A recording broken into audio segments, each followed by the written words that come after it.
recorded live at 4ZZZ Studios, Meanjin, Brisbane. On 102.1 FM. And broadcast across Australia on the Community Radio Network. You're listening to Zed Games. Zed Games brings you the best in gaming news, reviews, community and culture. Want to reach out? Share your hot take? Or do you just want to share your favourite game? Find us on socials at Zed Games AU.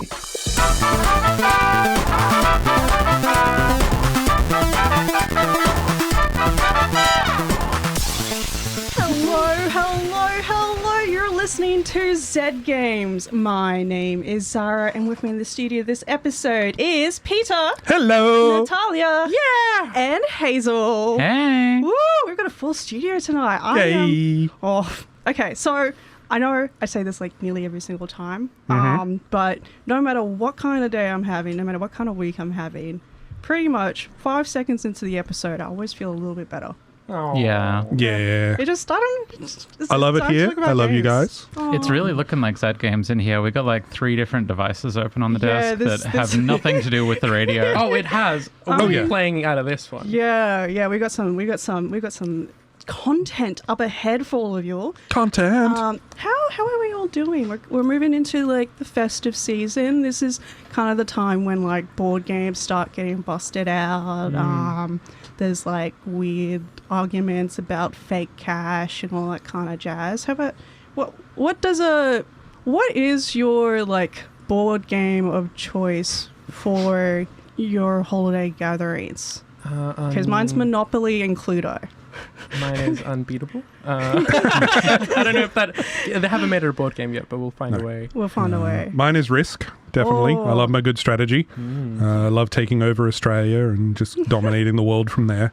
And how about you, Hazel? My parents love Uno. Uno has made a comeback in the past couple of years with all the variations and stuff they've done. Uno does that like every 10 years it makes a comeback. And it's just like a new version that's just like, how can we make Uno a more complicated game, which I think is unnecessary. Yes. Uno is Uno. The funniest one was when they did Duo, or like two. It's like literally. What is the point? Oh yeah, if Uno's so good, why didn't they do 2? Oh, they did. Yeah, they did. They did Trace. Oh, wow. Yes. All right. Mara just texted in to say Unbeatable is technically already a board game because you can play it on a keyboard. And I can't argue with that.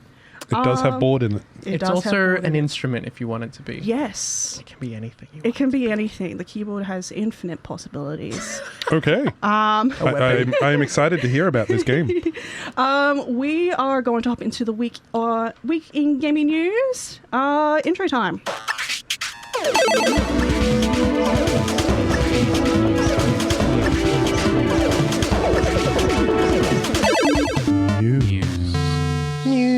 This week in gaming news. Indeed, it is the awards season. Claire Obscura Expedition 33 has walked away from the Game Awards with a record-breaking 9 awards for Best Independent Game, Best Art Direction, Best Debut Indie Game, Best Score and Music from Lorien Testard, Best RPG, Best Narrative, Best Game Direction, and Best Performance for Jennifer English. And of course, Game of the Year. Yeah, it was expected.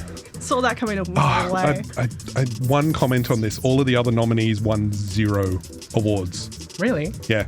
Wait, Like all the other Game of the Year awards won 0 that's tough. awards. Oh, yeah. Wow. Yeah. Silk Song won a couple things. Was that Were they nominated? nominated for Yeah, Game it of the was Year? for Game of the Year, yeah. Okay.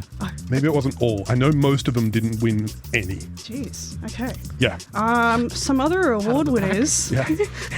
Let's talk about some of the other games. Yeah, some of the other games that won awards was Donkey Kong Bonanza for Best Family Game, Doom: The Dark Ages for Innovation and Accessibility, which is an interesting one. Not what I expected, but like I'm glad to be surprised. Anyone can rip and tear these days. Anyone can rip and tear these days. Their Let anyone customization do it. options were good. Please read this next one. For Best Mobile Game, we had Uma Masame Pretty Derby, not to be confused with horses, that's a different game. Yeah, that's a very different game. But yeah, if you like pretty horses, pretty women, that's the one. There you go. After that was Hades 2 for Best Best Action Game, very well deserved.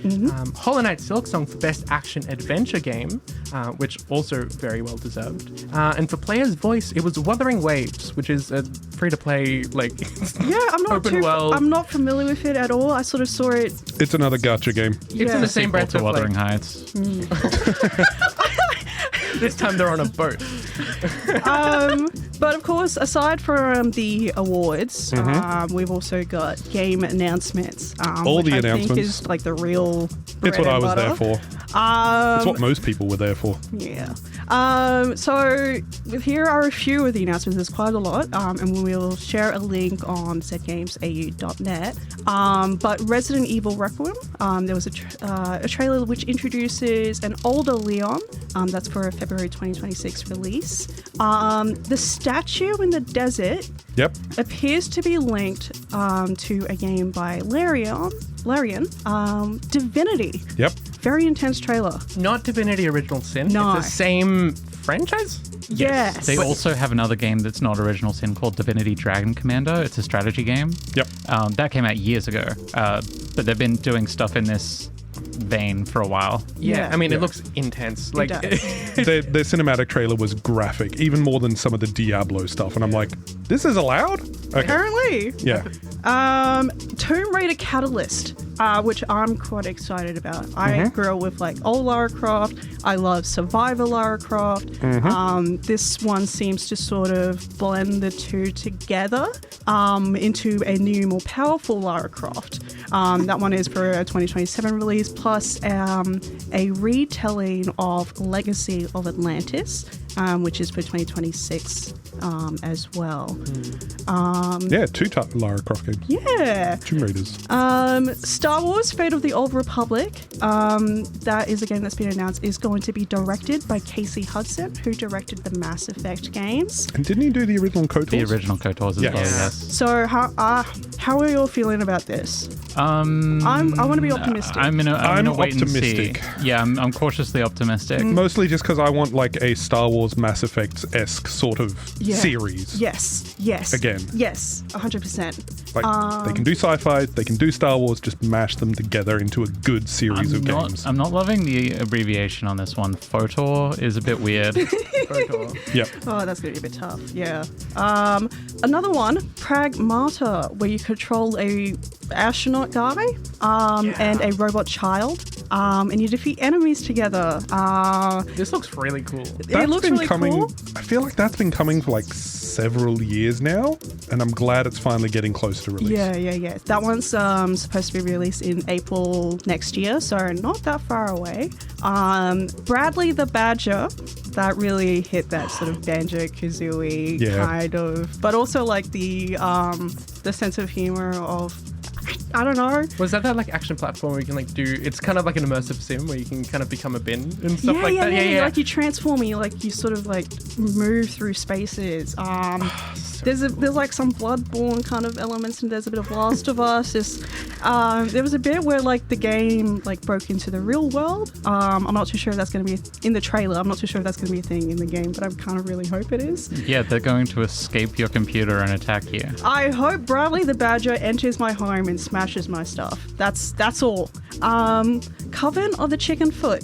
I think this one's really cute. I thought this one was adorable, and I love that you're playing as an old grandma woman with chicken feet. Yes, and you are trying to bond with a creature. What is the creature? Who knows? It's just a creature. Less cute is Ontos from the devs behind Amnesia and Soma.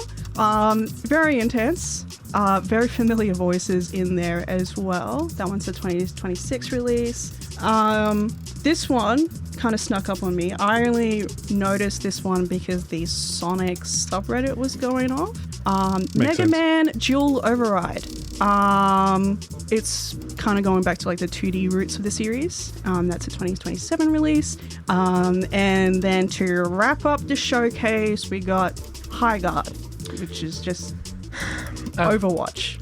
Not a fantasy event for Overwatch. It's its own thing, apparently. Yes, Apparently. it is a fantasy. I love that people are still saying it's a fantasy Overwatch, not a fantasy Marvel Rivals. I love that it's still Overwatch is the original. Well, like that people Marvel are copying. Rivals is still like a type of Overwatch to me. Yes, Oh man, this but with is how much happens. Marvel Rivals has gotten popular, I'm still glad that people refer to it as a Overwatch type game, not a Marvel Rivals type game.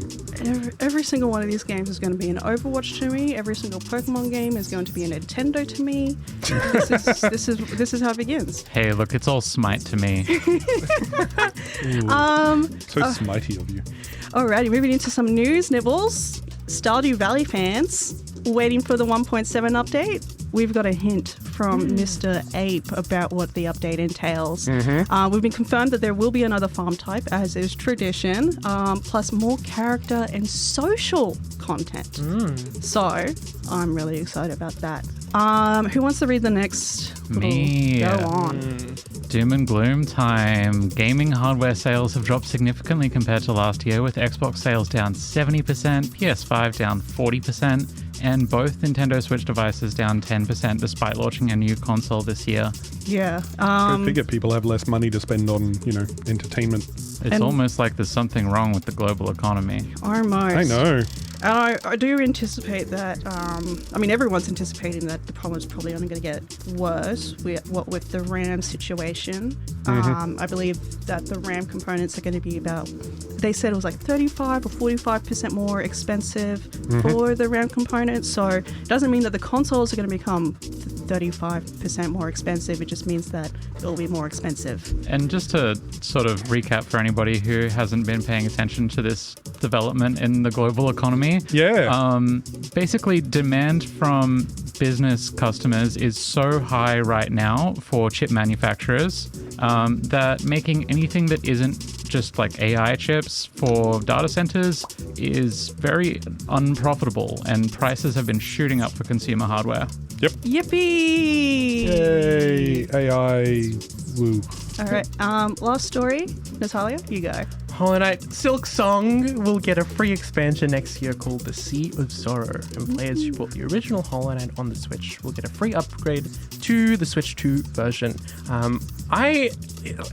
If you don't know, Silk Song was kind of in waiting in limbo for like 7 years. No one knew if it was real. It was such a, will it come out, will it not? Is it a dead game? Yeah. And then the developers were just like, we had a great time making it. And now they're like, to get a DLC drop, like not even a year after the game came out. It's been like only 3 or 4 months since it launched, I think. I feel like that dev time was mostly, let's make tools so we can make more games quicker. Yeah, in of that course. case. laying out the groundwork. Wasn't really there a does pay game off. called Sea of Sorrow?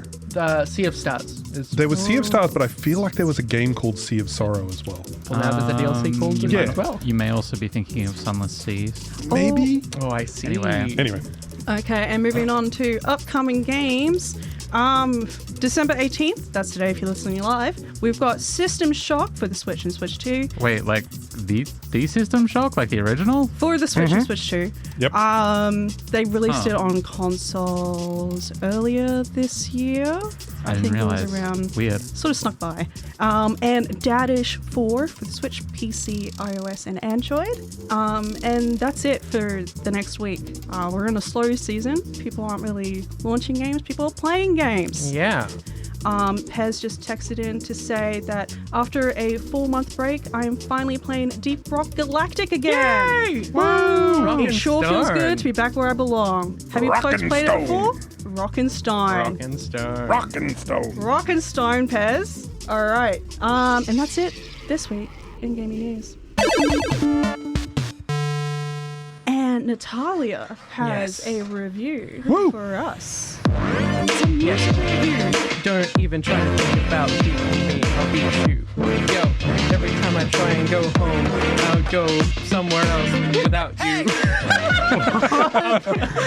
Wow. That was off the dome. Damn. Don't mess Great with me. work. Oh my god. I liked it. I You're liked going to it be a at lot. Spilt Milk next year. That's all I'm saying. Anyway, yes, you may have heard me talk about this game just a little bit in previous episodes if you've tuned in. I am, of course, talking about Unbeatable. That is a rhythm narrative action game where you play in a world where music is illegal and you do crimes. No? music illegal? Oh, right. No, I couldn't imagine. Awful. Yeah, that'd suck. Yeah, that would suck. Thankfully, it's we don't good. live in that world. We can Yes. just look at it. And Unbeatable is a game that when I first saw it, I immediately was swooned by. It's gorgeous anime-inspired like visual design. You know, it has animated hand cutscenes in the trailer, and its soundtrack. It has 100% original soundtrack.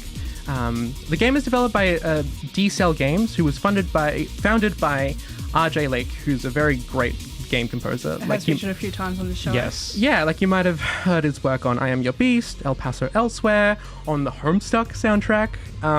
Unfortunately.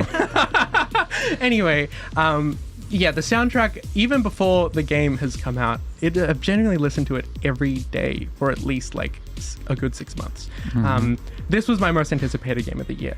What it is, it comes, when you get the game, you get 2 packages.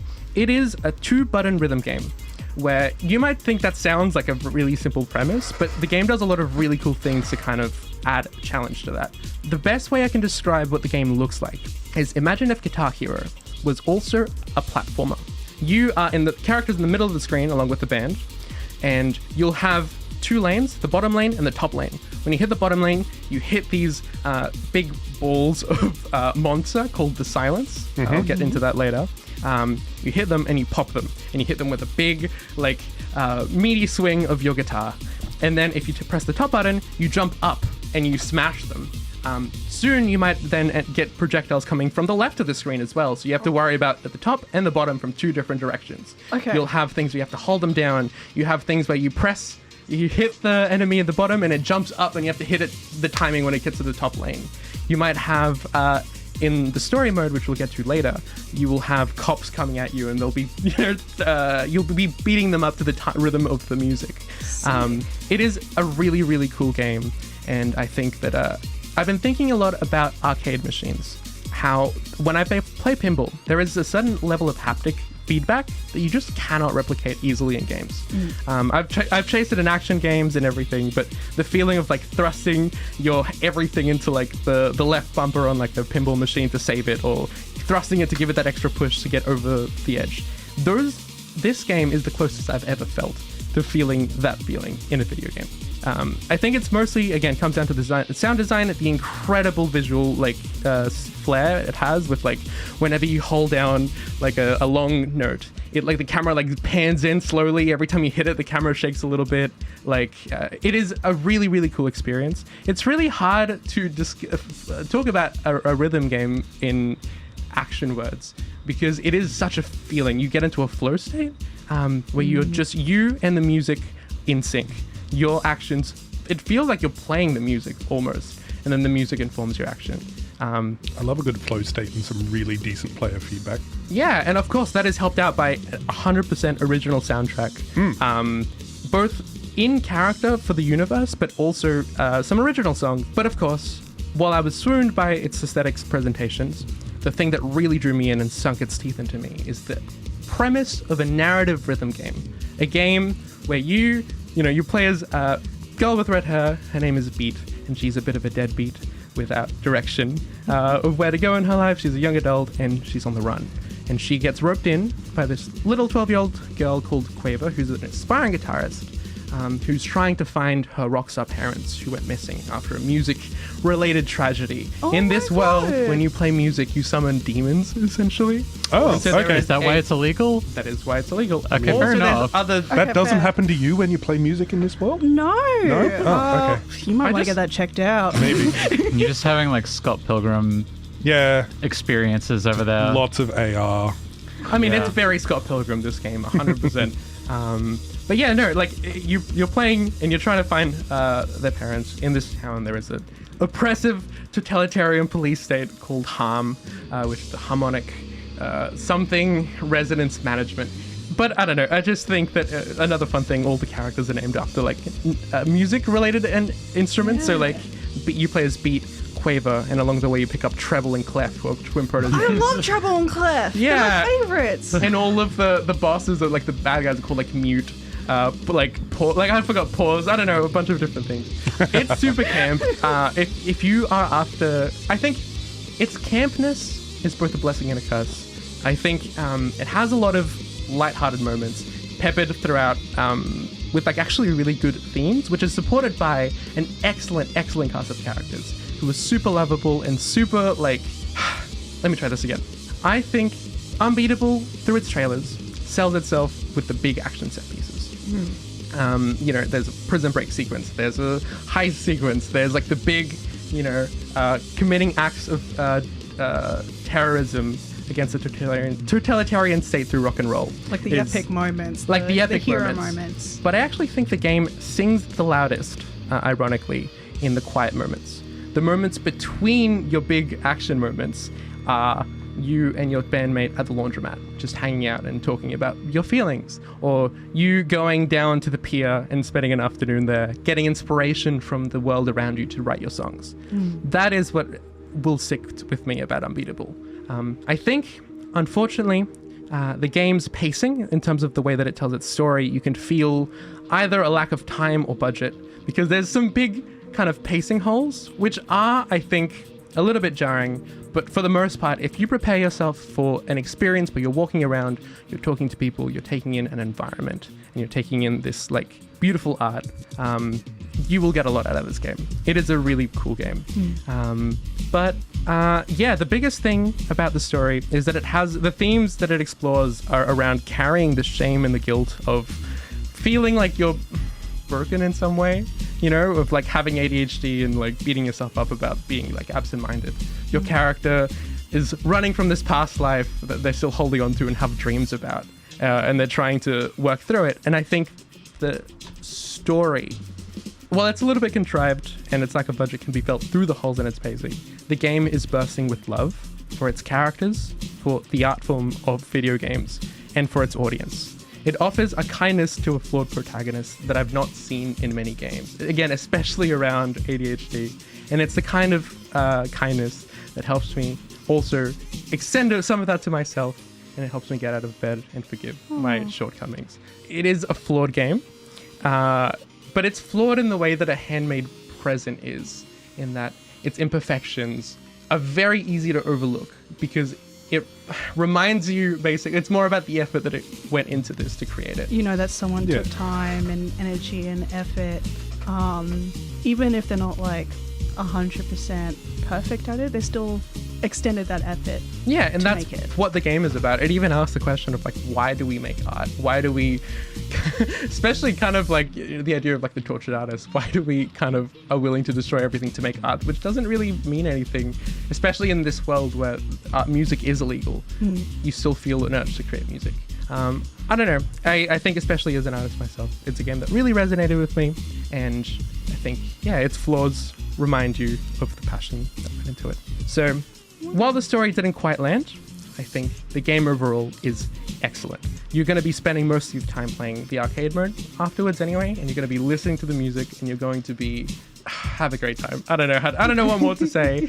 I will say this: if you're unsure of it, or at least if it looks interesting to you, look at the trailers. They immediately sold me when I saw them. And then go to Unbeatable White Label, is a vertical slice demo basically that they released a couple years prior to the game being finished, and it's its own standalone little like nugget story where you get to see the band and the characters in this world, and you get to play some of the music, and then if you like that, please go and play the game. It may not be my game of the year like I wanted it to be, but it's a game that's going to stick with me. Awesome. I think the best way you could have possibly sold that is by being as passionate about it as you just were. Yippee! Yeah, I like it. It's whatever, really, actually, if you think about it.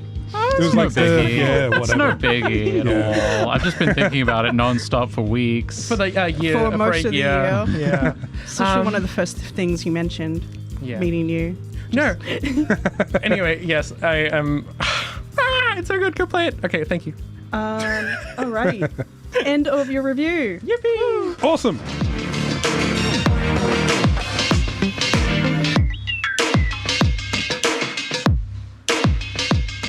So you're listening to Zed Games, is that it?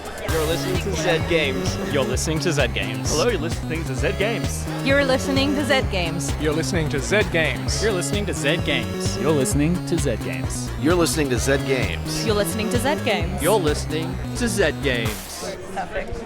Perfect. Thank you. My name is Zahra, and with me in the studio this episode is Peter, Natalia, and Hazel. Hey, Yes. And I am pretty excited about my next review. So without further ado, let's hop straight into it. You mean race into it?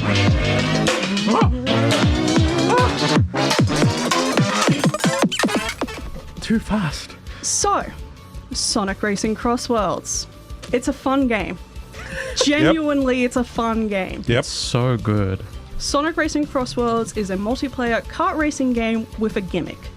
Each race is 3 laps around a track, but the second lap takes you to another track in another world before you return to the original track for the third and final lap. Adding on to that, whoever is in the lead for the second lap actually gets to choose the world you'll cross into. Almost everything else is a typical kart racer. You can customize your vehicle, add mods to it to favor different driving styles and different tactics and game modes, giving you more speed, power, control, or boost, and you unlock more as you gain experience. There are some pretty interesting mods as well, including one that turns you into a Beyblade when drifting, knocking opponents around, or one that gives you a boost for every time you're bumping into an opponent, which is all the time. These I just are want to broken. contradict you here and say that it's more like a crush gear than a Beyblade. Okay. So throughout the race, there are all sorts of power-ups and boosts you can collect and use. The favorite has to be the monster truck power-up, which does what it says on the tin. You can also collect various whips, who will give you a boost or even teleport past your opponents. Defensive and offensive abilities can be collected as well, such as a devastating shuriken that slices your opponent's vehicle in half, or immunity to avoid getting your vehicle sliced in half by a giant shuriken. There is a surprising and large cast of characters to play as, and the base characters all have unique interactions between them as rivals. Interactions that these characters would never have had in the mainline games. Silver the Hedgehog challenging a 5-year-old Charmy the Bee. We've got it. A 5-year-old Charmy the Bee pissing off Shadow the Hedgehog. We've got that too. Vector the Crocodile trying to set up a playdate between Eggman's cyber daughter Sage and Charmy. It's here. And it's real in the game. You know what else is real and in this game? Hatsune Miku. Yep. And SpongeBob. Yep. Minecraft Steve as well. And the Creepo. And a Creeper. Oh, man. There's actually a lot of silly DLCs already on offer and on their way, including we're going to have Pac-Man in there eventually. We've got a couple of characters who are only in the comics joining the cast as well. The comic fans, super excited. And the way that these characters are implemented is really, really fun. Hatsune Miku, for example, has a unique board and her own version of the game's theme music. She sings when she wins, her animations are adorable and enthusiastic. The Creeper animation is actually really quite impressive, just looks really fun. So much personality for the Creeper, which not what I expected. The downside is that the DLC characters don't have those rival interactions. But where this game really stands apart is for its CrossWorlds gimmick. You pick your track, which gives you a bit of control over the environment. Your first lap is all about getting to know the track. If you're in the lead and approaching the second lap, the track splits into halves, and ahead of you are 2 choices, a specific world or a random world. So you get a little bit of control there. And it feels awesome, regardless of which position you're in, to approach the portal, hear the music like ramp up, and then bam, you're launched into a completely different world and track. It's kind of really cool. And as you approach the third lap, you return to your original world, just get your bearings, and then the music crescendos into its final form, crowd chanting, and it's anyone's game. There's just so much chaos that anything could happen. And I kind of have a bit of a problem with that. You can be good at the game and get completely demolished because you got caught up in a group of races, physics happen, and now you're in the river. And when you respawn, the game doesn't quite know where to put you, so you're back in the river again and again. You can also be really bad at the game and win. You have to be a good sport to play this game. Online multiplayer is pretty rough as a result. There are other players who have completely cracked the game, and it's kind of not as fun.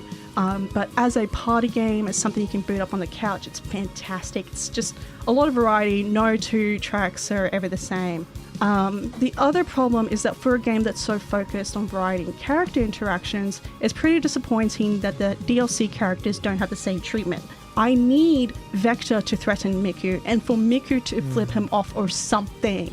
But that being said, the track designs are incredible, detailed, and full of surprises to discover. The music slaps, and the way that each track builds up in intensity and volume builds just add to how hectic and insane the final lap feels. There are challenges within the game, collectibles to unlock, other game modes to try out.